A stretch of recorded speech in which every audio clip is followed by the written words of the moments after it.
Just 10 ನಿಮಿಷ ಸಾಕು ಮನೇಲಿ ಈ ಸ್ವೀಟ್ನ ಮಾಡೋದಕ್ಕೆ. ಬೇಕ್ರಿ ಸ್ಟೈಲ್ನಲ್ಲೇ ಸಖತ್ ಟೇಸ್ಟಿಯಾಗಿರುತ್ತೆ. ಬಾಯಲ್ಲಿಟ್ಟರೆ ಹಾಗೆ ಕರ್ಗೋಗುತ್ತೆ. ಜಸ್ಟ್ ಹುರ್ಗಡ್ಲೆ ಹಾಗೂ ಕಾಯಿಂದ ಮಾಡಿರೋದು, ತುಂಬಾ ಈಸಿ. ತುಪ್ಪ ಅಥವಾ ಎಣ್ಣೆ ಎಲ್ಲ ಜಾಸ್ತಿ ಬೇಕಾಗ್ಬೋದೇನೋ ಅಂದ್ಕೊಳ್ತಿದ್ದೀರಾ? ಖಂಡಿತ ಇಲ್ಲ, ಜಸ್ಟ್ 1 ಟೇಬಲ್ ಸ್ಪೂನ್ ತುಪ್ಪ ಇದ್ದರೆ ಸಾಕು. ಈಗ ಶುರು ಮಾಡೋಣ. ಮೊದಲಿಗೆ ಯಾವುದಾದ್ರೂ ಒಂದು ಕಪ್ನ ಅಳತೆಗೆ ಅಂತ ಇಟ್ಕೊಳ್ಳಿ. ಆ ಕಪ್ನಲ್ಲಿ 2 ಕಪ್ ಆಗುವಷ್ಟು ಹುರ್ಗಡ್ಲೆನ ಮಿಕ್ಸಿ ಜಾರ್ಗೆ ಹಾಕೊಳ್ತಾ ಇದ್ದೀನಿ. ಫೈನ್ ಪೌಡರ್ ಆಗೋ ತನಕ ರುಬ್ಕೋಬೇಕು. ನಾನಿಲ್ಲಿ ಚಿಕ್ಕ ಮಿಕ್ಸಿ ಜಾರ್ ತೊಗೊಂಡಿರೋದ್ರಿಂದ ಕಂಪ್ಲೀಟ್ ಫೈನ್ ಪೌಡರ್ ಆಗಿದೆ. ನೀವು ದೊಡ್ಡ ಜಾರಲ್ಲಿ ಏನಾದರೂ ರುಬ್ಕೊಂಡಿದ್ರೆ ಒಂದ್ಸಲ ಜರಡಿ ಮಾಡ್ಕೊಳ್ಳಿ. ಫೈನ್ ಪೌಡರ್ ಇರಬೇಕು ಈ ಸ್ವೀಟ್ನ ಮಾಡೋದಕ್ಕೆ. ಟೆಕ್ಸ್ಚರ್ ತುಂಬ ಚೆನ್ನಾಗಿ ಬರುತ್ತೆ ಆಗ. ಈಗ ನಾನಿಲ್ಲಿ 1 ಕಪ್ ಆಗುವಷ್ಟು ಸಕ್ಕರೆ ತೊಗೊಂಡಿದ್ದೀನಿ. 2 ಕಪ್ ಹುರ್ಗಡ್ಲೆಗೆ 1 ಕಪ್ ಆಗುವಷ್ಟು ಸಕ್ಕರೆ ಪರ್ಫೆಕ್ಟ್ ಆಗಿರುತ್ತೆ ಸ್ವೀಟು. ಒಂದು 5-6 ಏಲಕ್ಕಿನ ಬಿಡಿಸಿ ಹಾಕ್ಕೊಂಡಿದ್ದೀನಿ. ನಂತರ 1 ಕಪ್ ಆಗುವಷ್ಟು ಡೆಸಿಕೇಟೆಡ್ ಕೊಕೊನಟ್ ಪೌಡರ್ ತೊಗೊಂಡಿದ್ದೀನಿ. ಇದು ನಾನು ಮನೆಯಲ್ಲೇ ಇನ್ಸ್ಟೆಂಟಾಗಿ ಮಾಡಿಕೊಂಡಿದ್ದು. ಹಸಿ ತೆಂಗಿನಕಾಯಿ ತೊಗೊಳ್ಳಿ. ಆ ಬ್ರೌನ್ ಪಾರ್ಟ್ ಏನಿದೆ ಅದು ತೆಗೆದ್ಬಿಟ್ಟು ಮಿಕ್ಸಿ ಜಾರ್ಗೆ ಹಾಕ್ಕೊಂಡು ರುಬ್ಬಿ, ನಂತರ ನಾನ್ ಸ್ಟಿಕ್ ಪ್ಯಾನಲ್ಲಿ 1 ಟೀ ಸ್ಪೂನ್ ಆಗುವಷ್ಟು ತುಪ್ಪ ಹಾಕಿ ಕಂಪ್ಲೀಟ್ ತೇವಾಂಶ ಹೋಗೋ ತನಕ, ಡ್ರೈ ಆಗೋ ತನಕ ನೀವು ಹುರ್ಕೋಬೇಕು. ಕಂಪ್ಲೀಟ್ ಲೋ ಫ್ಲೇಮಲ್ಲೇ ಹುರ್ಕೊಳ್ಳಿ.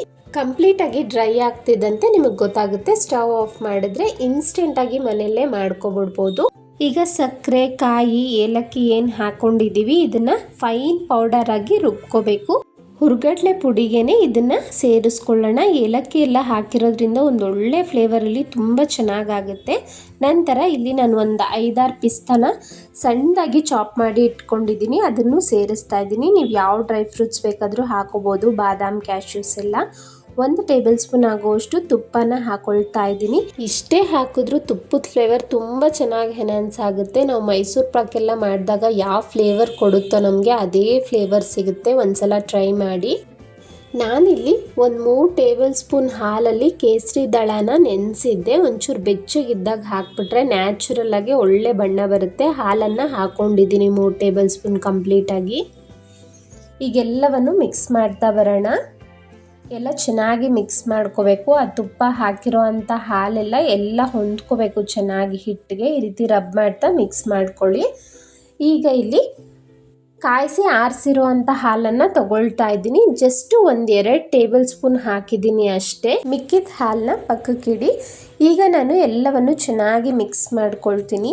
ತುಂಬ ಹಾಲು ಬೇಕೇ ಆಗೋದಿಲ್ಲ. ನಾನು ಮತ್ತೆ ಹಾಲು ಹಾಕಲೇ ಇಲ್ಲ. ನನಗೆ ಈ ಕನ್ಸಿಸ್ಟೆನ್ಸಿ ಆರಾಮಾಗಿ ಬಂದ್ಬಿಡ್ತು. ಒಂಚೂರು ಜಾಸ್ತಿ ಆದ್ರೂ ನಮಗೆ ಆ ಶೇಪ್ ಅನ್ನೋದು ಬರೋದಿಲ್ಲ. ಸೊ ನೋಡಿಕೊಂಡು ಸ್ವಲ್ಪನೇ ಹಾಕ್ಕೊಳ್ಬೇಕು. ಈ ಕನ್ಸಿಸ್ಟೆನ್ಸಿ ಬಂದರೆ ನಮಗೆ ಸ್ವೀಟ್ ರೆಡಿ ಆಯಿತು ಅಂತ. ನೀವು ಇದೇ ಶೇಪ್ ಮಾಡಬೇಕು ಅಂತ ಏನಿಲ್ಲ. ಒಂದು ಪ್ಲೇಟ್ಗೆ ಅಥವಾ ಒಂದು ಬೌಲ್ಗೆ ತುಪ್ಪ ಅಥವಾ ಎಣ್ಣೆನ ಹಚ್ಚಿ ನೀವು ಹಾಕ್ಕೊಂಡು ಯಾವ ಶೇಪ್ ಬೇಕೋ ಆ ಶೇಪ್ ಕಟ್ ಮಾಡ್ಕೋಬೋದು. ನಾನು ರೌಂಡ್ ಶೇಪ್ ಅಥವಾ ಓವಲ್ ಶೇಪ್ ಮಾಡ್ಕೊಳ್ಳೋಣ ಅಂತ ಈ ರೀತಿ ಮಾಡ್ಕೊಳ್ತಾ ಇದ್ದೀನಿ. ಇದ್ರ ಮೇಲೆ ಒಂದು ಸ್ವಲ್ಪ ಡೆಸಿಕೇಟೆಡ್ ಕೊಕೊನಟ್ ಪೌಡರ್ನ ಹಾಕ್ತಾ ಇದ್ದೀನಿ, ನೋಡೋದಕ್ಕೆ ಬೇಕ್ರಿ ಸ್ಟೈಲ್ನಲ್ಲೇ ಕಾಣಲಿ ಅಂತ.